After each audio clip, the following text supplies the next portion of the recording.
Yo, what is up, YouTube? Back at you again with another video. Well, now we're gonna watch something a little bit more longer. So this is 38 minutes. So in between we will be pausing and we will not be stopping to like talk about it entirely. So yeah, we're good. Anyways, let's begin. You're listening in on my conversations, aren't you? I can still twist your little mind. Oh my God. Hey, I could grab your hair and strangle you with it. Oh my gosh, why would you say that? I don't know. So, we can do this the nice way and we negotiate, or we can do it the hard way and I can release my bipolar.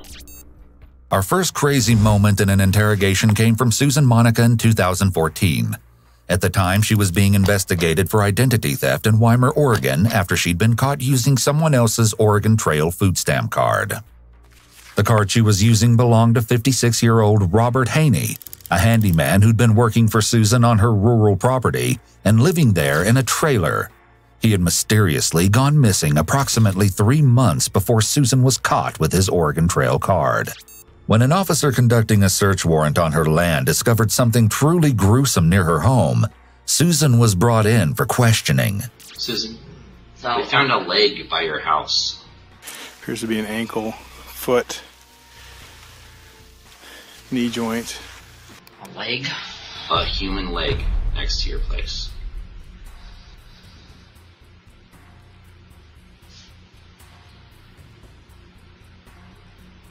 I think it might be Robert. Don't know.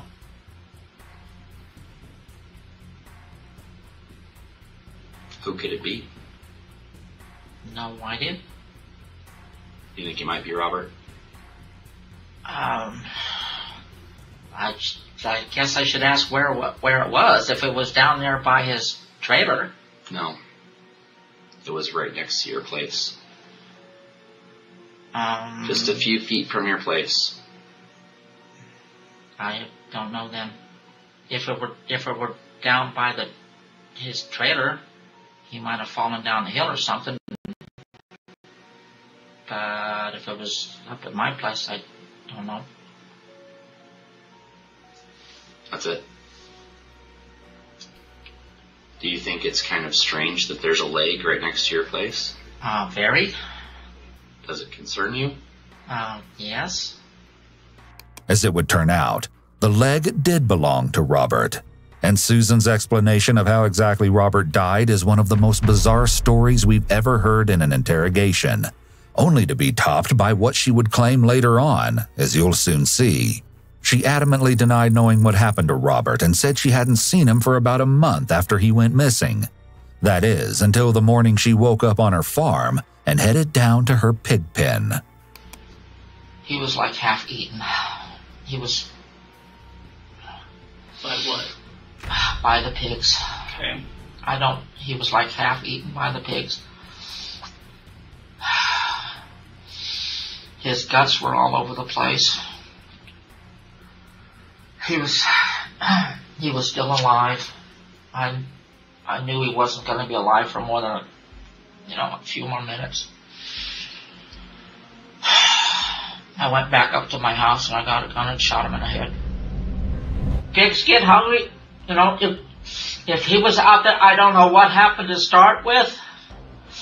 If he went out and started doing something to them, I can't see that my pigs would go ahead and do something to somebody without cause.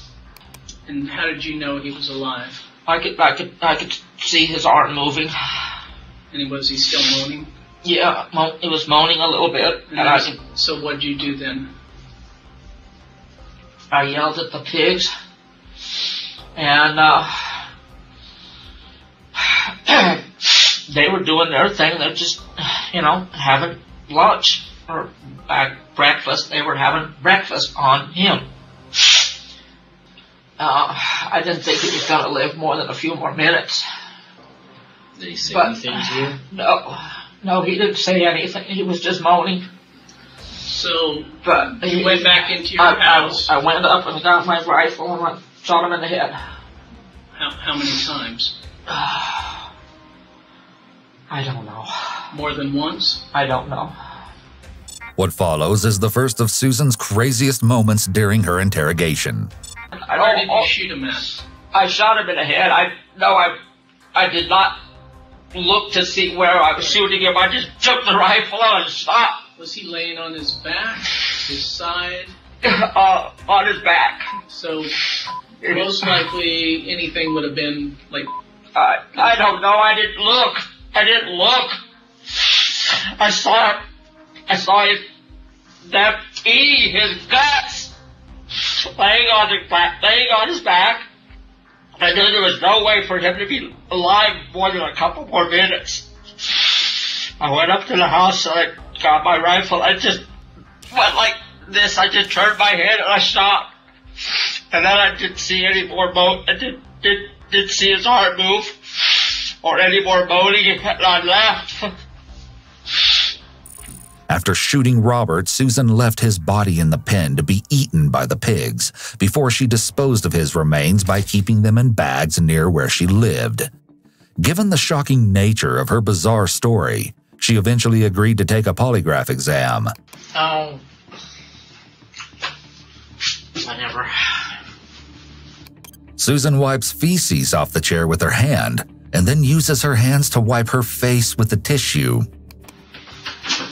Okay, Susan, just stand up for a second and I'll move that chair just a little bit. I want your arm up here like this, okay? Hold on. Oh, wait a minute. Did they just... They said that she... hold on.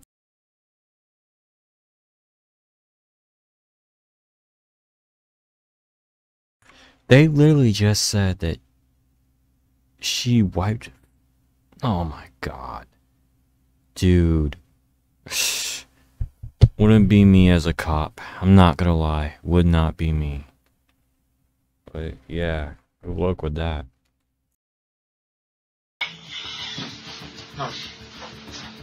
Okay. What's that right there? Is that something on the chair? Or? No, that's something on me, which I hadn't done in 60 plus years. Okay. And that was totally, I think the camera's in that thing there, totally your fault. She blames another officer, claiming she had to use the restroom hours ago. However, she never is heard asking to use the bathroom and wouldn't have been denied permission. Okay, Susan, this test is about to begin. Please sit. Okay. Answered my question. Jesus Christ. Dude. This individual looks 10 times older. And she can't even hold in her own body. Oh my god. I can't. Like, if you're that one dude that cannot hold in his bowel movements, there's something a little bit wrong with you. Like, the same thing for her, even though she sounds like a man to me, but whatever. Susan over here can't hold her bowel movements, so she just let it out. If it was me, I would forcefully just keep it inside me, because I'm just like not gonna do that. Like, why would I ever do that to the cops? So they can remember me as that smelly person that they had to interrogate? Like, I'm good. Or ask go to the bathroom earlier, and you can have a cop wait outside of the bathroom if you need to. Fine. Try not to talk. Just answer my questions, yes or no. Yes. Do you intend to answer all questions about Robert's death with the truth? Yes. Not including this investigation? Have you ever lied to police or any other authority? No. Despite being initially willing, Susan made the results unreliable by moving, talking, breathing heavily, and coughing during the exam. This is hard. You can't talk. It's hard to sit still. Did you injure Robert before the pigs began to eat him? No.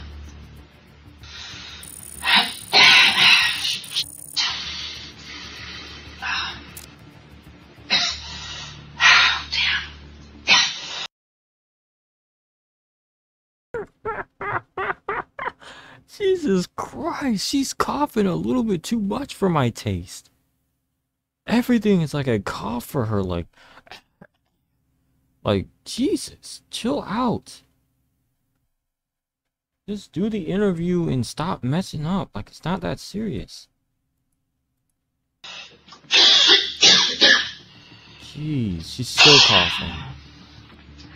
The polygraph examiner was understandably annoyed with Susan, and his confrontation with her led to her second outburst. I think you know more than you're telling him about Robert's death, and that's all I'm asking you about. Yeah. And you're missing your best chance to tell him now before they either prove it otherwise, or later on you figure out, now I better tell him the truth because I'm facing something serious, and I think you missed your chance. But I gotta go take a break. I'll send someone else in here to talk. Okay. Yeah. But you need to tell them the truth. You're leaving stuff out, and you and I know it. You and I know it. It's not subconscious, Susan. You're leaving it out. I might be, but I really can't. No, you are. Tell them the whole story. Tell them. I don't know what else it would be. I just, Yes, you do. I found him out in the pen, dying. Yeah. But what happened before? That's what you're leaving out. I didn't even see him the day until that day. As horrific as this story is, it soon took another astonishing turn. There's part of another body. Okay. His name is Steve. But who was Steve? The year before Robert went missing on 2012, 59-year-old Stephen Delasino, also a handyman, had worked on Susan's property. It's unclear exactly when he vanished. If you found Susan's explanation of Robert's death unusual, get ready, because her story about Stephen is somehow even stranger. Susan alleges that Steve stole guns from her and she confronted him about the theft because she wanted to know where they were so she could get them back. He apparently knew where my little pistol still was because he reached over and grabbed it. We started to have a little tussle, nothing big to start with. The following explanation is one of the most bizarre and shocking stories we've ever seen in an interrogation. So you guys are wrestling? So he grabbed the little pistol, and he said that, he doesn't want to go back to jail, and he decided he was going to kill himself. So he shot himself in the head. Right there in your home? Right there. I always thought it was a little bitty gun. It wouldn't kill you, but it would certainly hurt. Yeah. And it's 5 shots for crying out loud. Yeah. He went out of the room. That was when it got even worse. Okay? And he emptied the gun in his own head. I could not believe it. But it's just a 22 with a little 1-inch barrel. And it was just going boom, boom, and down. Where did he shoot himself at? I mean, in the head. He was bleeding after a fashion. He managed to do it. And basically I did the same thing, which, like I say, it doesn't make any damn sense at all why 2 people would end up in my pig pen. Yeah. So what happened with him in the pig pen? I did leave him out there for quite a while, until there was practically nothing left. Like how long's it left? I left him there for a couple of weeks. That's right. 2 different men died on Susan's property, and both of their bodies were fed to her pigs. Though Susan admitted to shooting Robert, she denied she was the reason he ended up in the pen being eaten by her pigs in the first place, and she was adamant she didn't kill Steve. Despite this, she was arrested. Her interrogation continued the next day. Here, Susan has another shocking moment when discussing how she can't control the things she says. Over there at the jail, one of the girls has got hair all the way down to red. And my stupid brain went into gear, and I told her, hey, I could grab your hair and strangle you with it. Oh my gosh, why would you say that? I don't know! I don't know. It's this thing in here. Sometimes it just comes out. It just comes out. Despite discussing the deaths of 2 men who had been living on her property, Susan shows the most emotion when the detectives tell her that they're going to dig up parts of her property in the search for other possible victims. I mean, you're making a mess out of my place. But there's more people out there. Well, are we supposed to leave them? You're saying you are saying you're guaranteeing there's more people out on my property. Yes, that's. Am I going to get $150,000 to fix up my place after you've messed it up?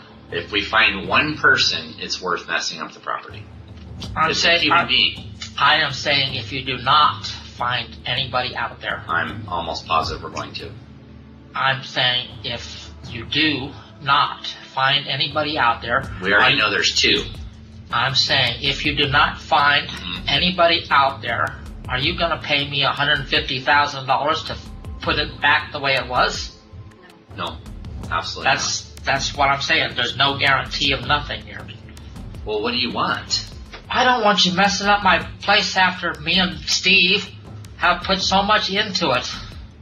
There's 2 dead people on your property. Are we not supposed to look for more? Obviously, there's probably more. And what are we supposed to do? Just ignore that? You're saying everything is obvious. I don't know how it's obvious. It's obvious to me. So we have to... I sure don't want you digging up my damn dog. I understand We know that. I understand that. What if there's somebody underneath your dog? What are we supposed to do? I don't want to desecrate your dog's grave. That's special to you. But you have... That was 15 years ago. I understand that.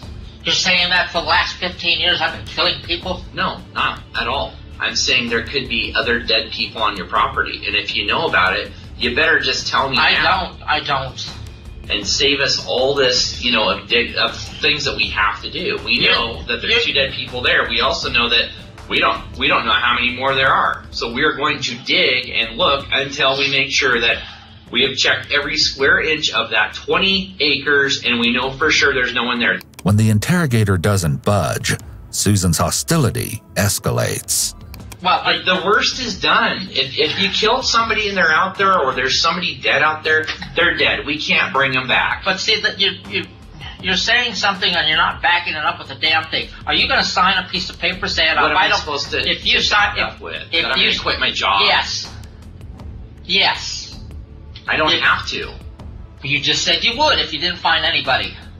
I'm just telling you, I don't have to. I'm that confident that there's people out there. Okay, if you're that confident, sign a piece of paper saying, if I don't find somebody out there, at least one person out there, I'm a quit.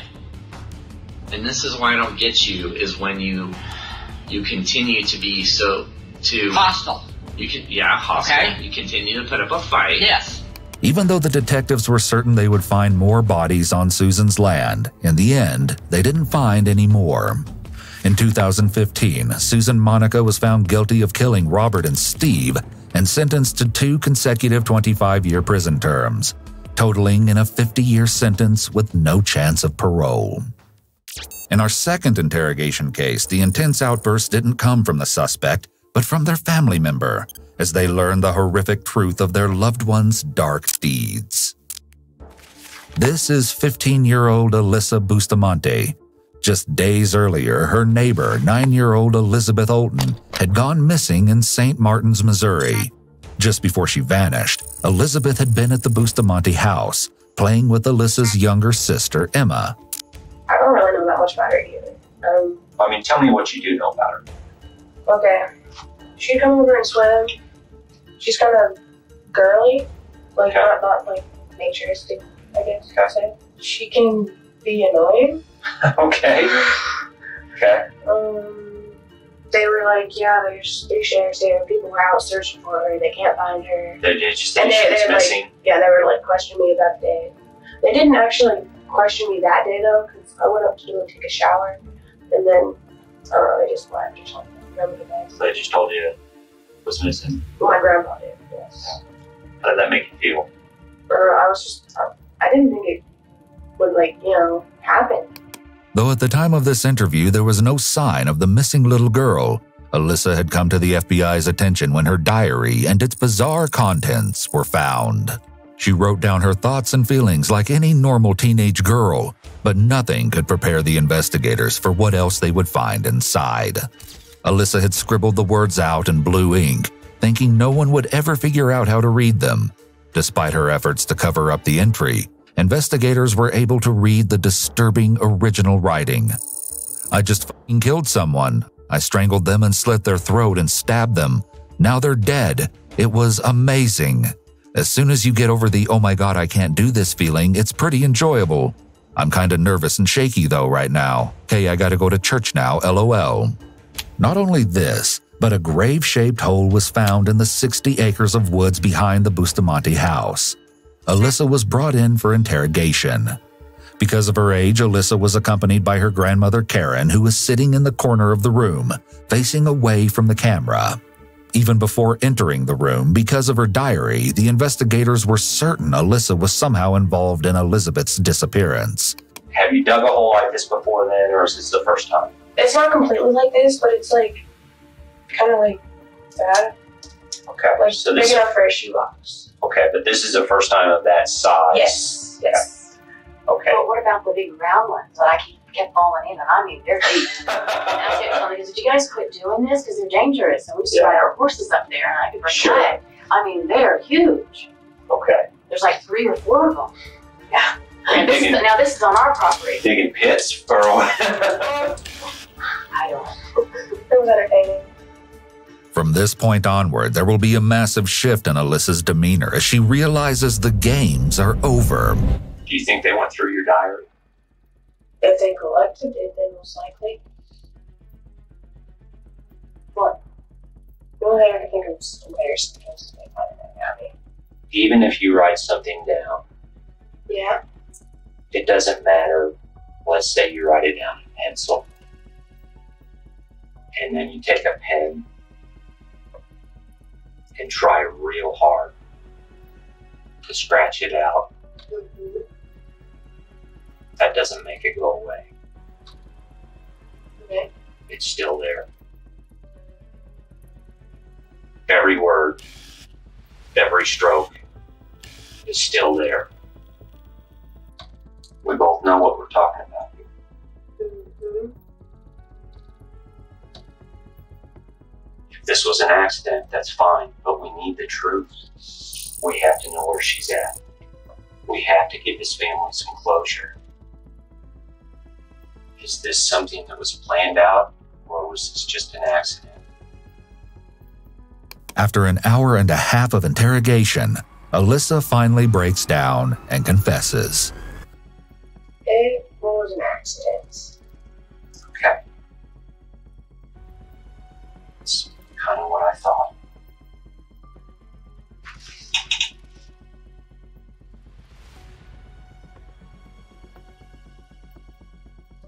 Why don't we start with what happened? Did you get home from school at 3:30? Okay.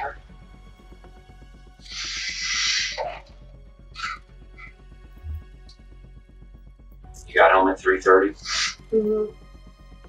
and then what happened from there? I went in the forest. Like I said.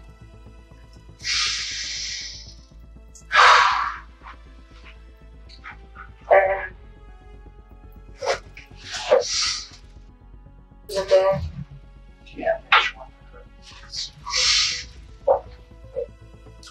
Was there in the forest? Yes. Was she alone? Yeah.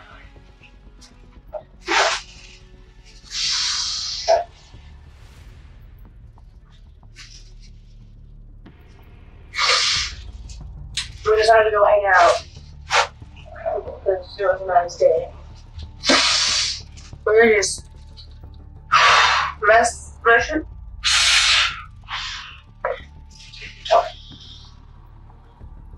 Despite Alyssa's show of emotion, this is all a lie. She fell.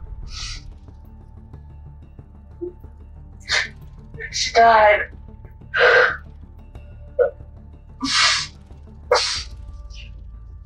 I didn't know what to do.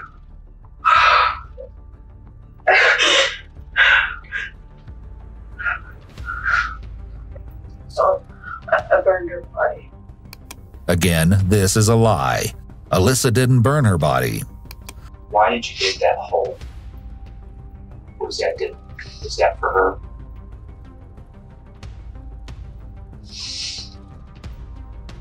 When did you dig the hole? Dug it ahead of time, didn't you? I dug that hole on Wednesday. Before you played with her? Yes. First, she states she dug the hole the day of the murder to continue pushing the narrative that it was all just an accident. Then she slips up without even realizing it, stating the truth. The hole was dug on Friday, 5 days prior to the murder. At this point, Alyssa can't even follow her own story. Alyssa admitting to digging the hole before she and Elizabeth hung out establishes premeditation. It doesn't matter whether the body's burned or not. They'll go through and do an autopsy, and it will discover every injury on her body and the cause of death. And I understand you said she fell, and that's why she died. However, they will know from the autopsy if she was shot, if she was hit in the head, if her throat was cut. They will know all of that from the autopsy. So we need to know the truth, because at the end of the autopsy, they will know exactly how she died. How did you kill her? Why didn't she die? How did she die? 9-year-old girls don't just die. We were messing her out.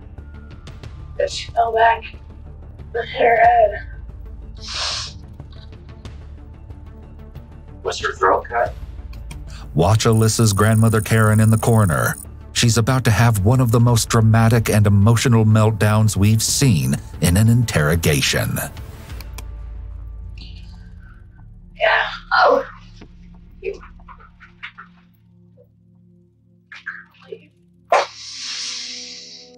Grandma? Oh my God.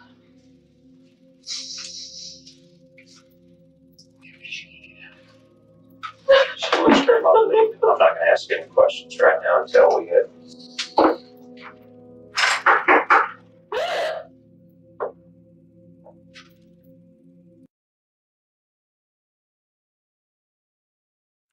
I feel like she's not really the emotional breakdown, but she's just distraught.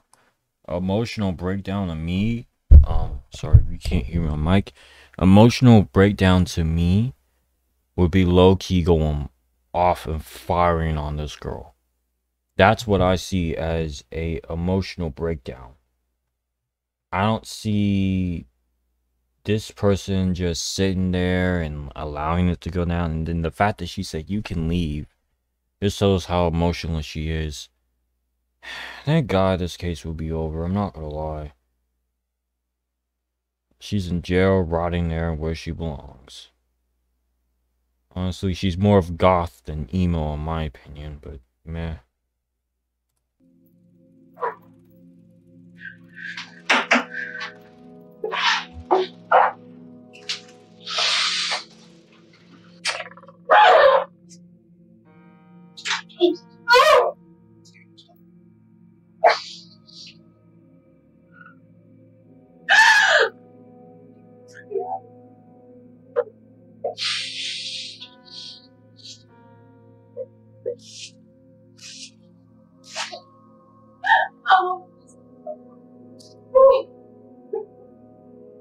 Karen had to be removed from the interrogation room, and she does not return.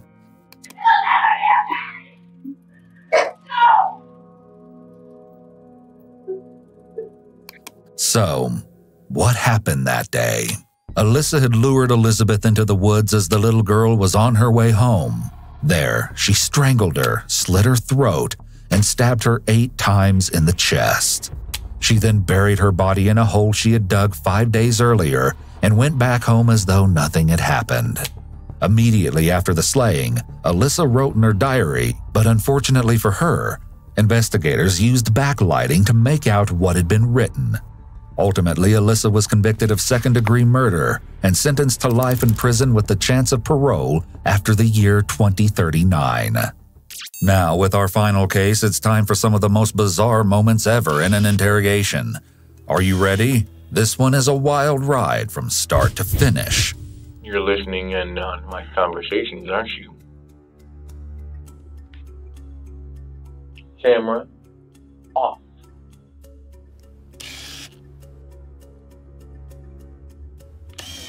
No. I don't care if you're fed or not. I can still twist your little mind.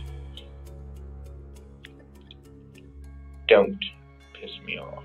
22-year-old Russell Jones found himself in police custody in Medford, Oregon in October of 2017 after he was arrested under the suspicion of conspiracy to commit murder. Russell, along with his friend, 19-year-old Gavin Curtis McFarlane, and Gavin's 15-year-old girlfriend Ellen Rose Fryer, had conspired together to kill Ellen's father, Aaron Fryer. Aaron had been keeping his daughter Ellen away from her boyfriend Gavin, which led to them plotting his murder. The trio had carried out the twisted deed just hours before they were spotted. Sorry, my bad. Before we continue, that guy looks exactly how a nice guy gamer just looks. I swear to God, he looks like a nice guy gamer. Like, he looks like that typical type of dude that you would see in a Call of Duty lobby calling people the hard R's. You know what? Like, jeez. He dresses like that and looks like that, too. Anyways, we're going to continue. By police, walking a short distance from where they ditched Aaron's car, which they stole after Gavin bludgeoned him to death in his sleep with a baseball bat. After he was arrested, Russell, who sometimes goes by the name Mike, told the police that he ran a protection business, which he claims was how he had become involved in what he described as rescuing Ellen from her father. Like, I protect people, like I said, but I try not to resort to violence. Good. I always try and talk to the person. Yeah. Her father is a drunk, compared to what she's told me. And I've only talked to him over the phone probably once or twice. He seemed really not that good of a father. Really? You were very cooperative with us on that last deal. Except for when the car like drove up onto the sidewalk, I was like a little bit startled. Yeah, surprised, right? Yeah. Not too surprised in my line of work. And then they told me to get on the ground, and I was trying to go on the ground. Okay. And they actually like helped me onto the ground. So, like, they told me to get on the ground, so I'm trying to get on the ground. You don't have to push my ass. Seriously. Seriously? I can do it on my own, damn it. As you can already see for yourself, as soon as he was brought into the interrogation room, Russell has a rather unique and strange response, and his behavior only becomes more erratic from here on. No.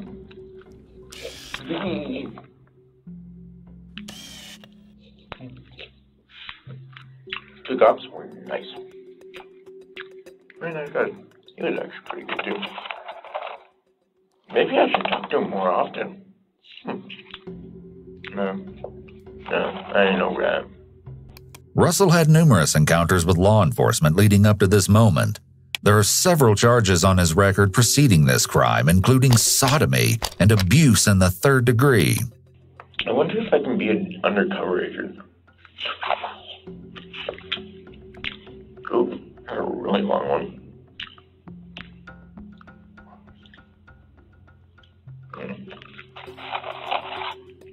I understand, sir. We begin to receive small doses of the terrifying truth. It wasn't really self-defense, so much as it was defending her. Because he was essentially monologuing the crime to himself, Russell was left alone by interrogators for an extended period of time. Unlike the other cases of crazy moments that we've seen, which have been the result of the interrogators' tactics and the pressure to confess, Russell being on his own in the room resulted in some of the craziest interrogation moments. So listen here. Ellie Fryer is my client. My protectee. I would like to see her. Asking. Being polite. I know you're looking directly at me, aren't you? The information I gave is not worth $6. It's worth a lot more.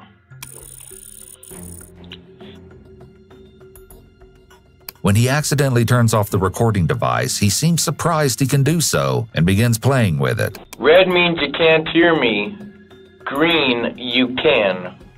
Gavin and Ellie are to be released to me because the assault her father did the morning of the incident, defending a female.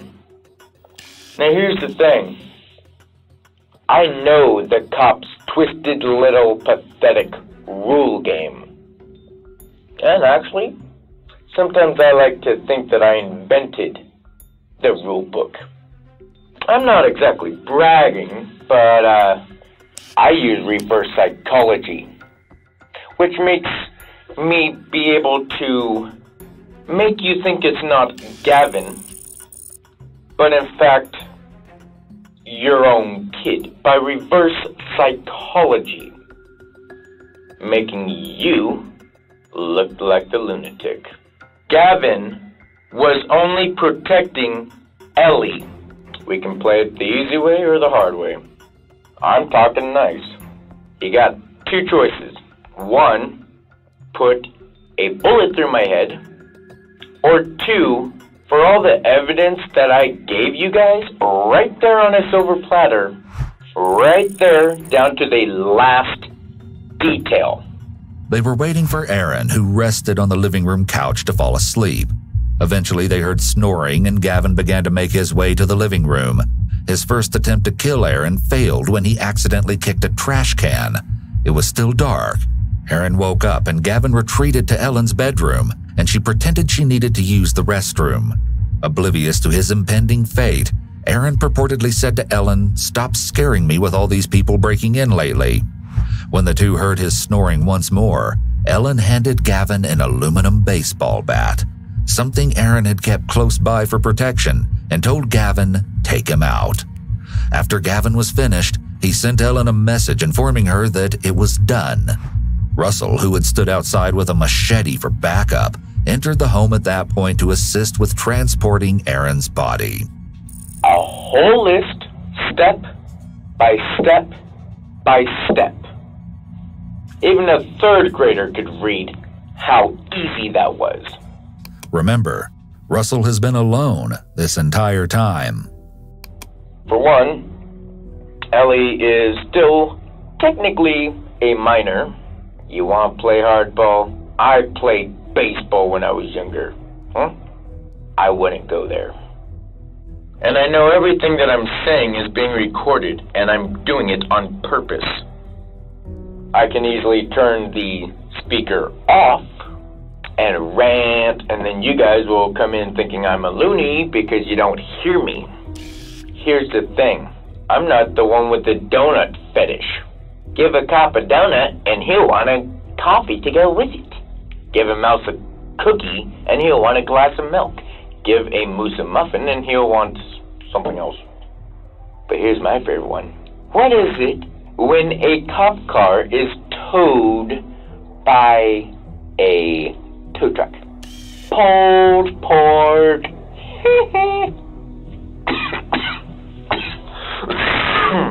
When the officers don't respond to his threats, Russell begins making police jokes and using police stereotypes. We can either tell pig jokes all day, or we can have a little chat.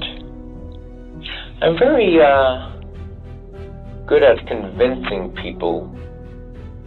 And I don't even use hypnosis. I think I just said yeah. Again, Russell speaks to someone who isn't there. This is either a hallucination or vocalized internal dialogue. So, Ellie is to be handed over to me as soon as you guys can get her here. 2, Gavin is released. Russell's rant continues on, and his statements only become more outlandish. 3, all charges are to be dropped, and every recording due to that is to be destroyed. 2 hours. Because I know Gavin has been put in a different holding cell in a different building. Release him, bring him here without handcuffs. You guys can hold on to the goods. I really don't give it. So, we can do this the nice way and we negotiate, or we can do it the hard way and I can release my bipolar. As the police officers continue to leave him on his own, and he grows increasingly frustrated at their lack of response, Russell's hostility intensifies. Please send Gavin and Ellie Fryer into this room, please. Thank you. Asking nicely. Scissors and pocket knives are nowhere on me, but my teeth are very sharp as well. I just found the wire that goes into the wall, and I'd really hate to get hurt by a cop. Or is it the other way around? I forget. Who cares anyway? I just saw Gavin go by. Here's the thing. You passed the door. Bring him back. Please. Thank you. During his tirade, Russell either knowingly or unknowingly gave the police everything they needed to charge him with aiding in the murder of Aaron Fryer. All 3 accomplices were found guilty. Gavin was sentenced to 25 years to life in prison, while the mastermind Ellen received 25 years. Thanks to his outbursts, Russell Jones received a sentence of 15 years in prison.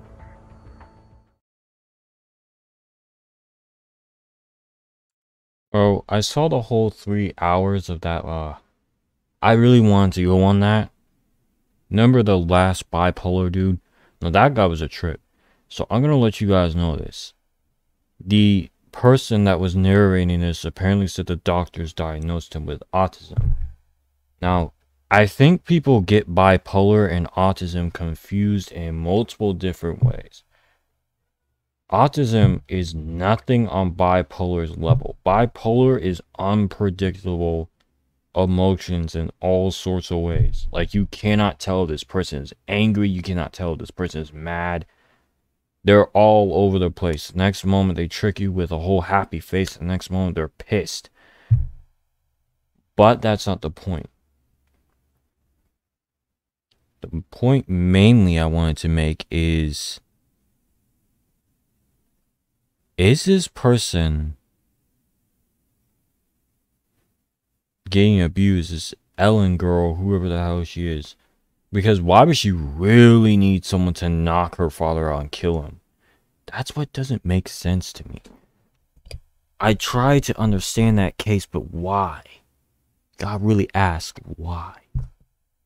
Because why would you really want to kill your father that badly? Something really pissed her off to the point where she just wants her father dead. That's when I was looking at that criminal case. It was just like, I low-key feel like the father was doing something. Because why would you hire a bunch of random strangers and your boyfriend, on top of that, a man that thinks he owns a business? Yeah, it's just, it felt very confusing. But you know what, guys? You know what? I don't think they know what they're talking about completely. Especially Russell. He don't even make no sense. Like, you don't have a business. Clearly, he's probably friends with Gavin and that's it. And then with Susan, without holding her, you know, body odor in and couldn't do it. So she decides to, yeah, just let it all out on a chair. And same for that goth girl. And she was just willing to just go through with killing a little innocent girl. The only crazy one is the bipolar stuff. But the guy believes he's doing a genuine business. Imagine if this man went on for years and years and years. I'll tell you guys this. This is technically when I was somewhat of a junior in high school. So the guy was 22, so he might have been born in 1995? Correct me if I'm wrong, 1996? Tell me if I'm wrong. But, damn, imagine that. Because, you know, where I live, I know people over here would take that opportunity with a utmost passion of not caring about their parental figures. Like, say if you're a rebellious teen and you really don't like your mom or your dad, or you probably don't like your brother and sister, he probably looks like the one that will actually do it and get paid for it. Imagine if it went on for years. Well, that's scary thinking about that. A business of when you're a rebellious teen and you hate someone so badly you hire this fake bipolar hitman to kill them. That's how scary that is. Low-key, he could have been an extremely Ouroboros threat if he couldn't have gotten out. He only received 15 years. So, if we do the math, again, let me guess, correct me if I'm wrong in the comments. If we do the math, let's get our good old friendly calculator out, because I'm not doing that.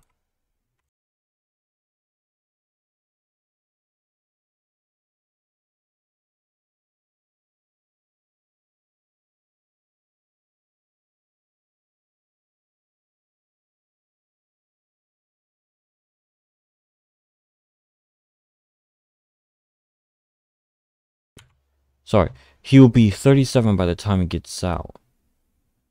So imagine that.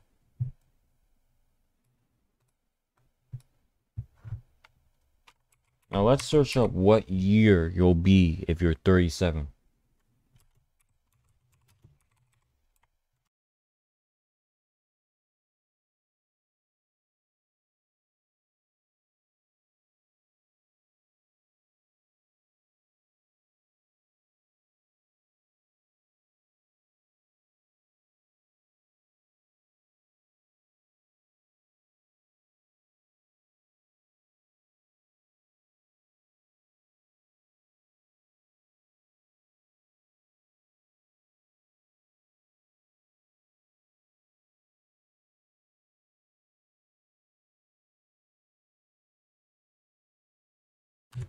Like that.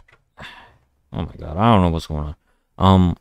That just tells you something. If he's gonna be 37 years old, you won't even know. You won't even know when he actually truly gets out. That's how scary that is. So actually, guys, I have no idea. When I say this, I have zero clues about how things may transpire when he gets out. This time he might do it in private when he gets in 37 years old. Except he'll be doing it for more of college students than anything. You know, college students, I mean, shoot. That's when I feel like you're way worse than your teens, low-key. Like, you're quote-unquote mature, but you're not because you believe in everything. It's just like a fake mentality. Well, guys, I'll see you guys in the next video. Thank you for tuning in. I'll see you in the next one. Peace.